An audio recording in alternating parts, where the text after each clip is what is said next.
হজৰত আলী 42 বছৰ আৰ এজন আছিলে আখতাৰ হোসেন 24 বছৰ শুক্ৰাবাৰা গাঁৱৰ হয়।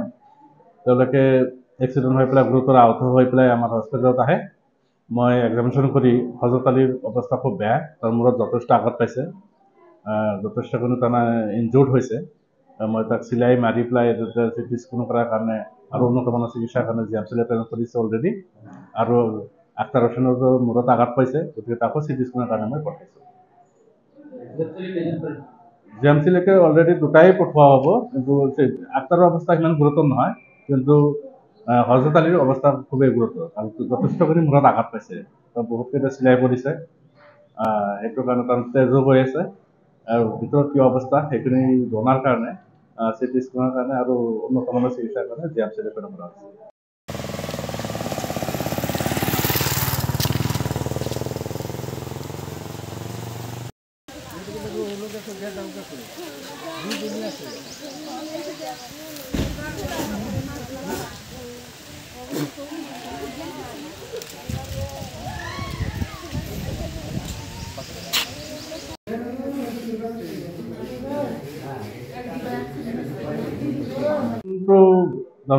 হজৰত আলী 42 বছৰ আৰ এজন আছিলে আখতাৰ হোসেন 24 বছৰ শুক্ৰাবাৰা গাঁৱৰ হয়।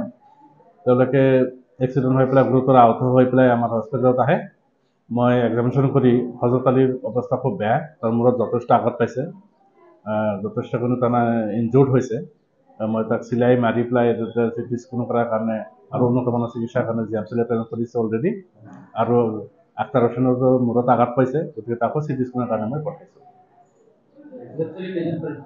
জিএমচিলৈকে অলৰেডি দুটাই পঠোৱা হ'ব, কিন্তু আখতাৰৰ অৱস্থা ইমান গুৰুতৰ নহয়, কিন্তু হজৰত আলীৰ অৱস্থা খুবেই গুৰুতৰ আৰু যথেষ্টখিনি মূৰত আঘাত পাইছে, বহুতকেইটা চিলাই পৰিছে।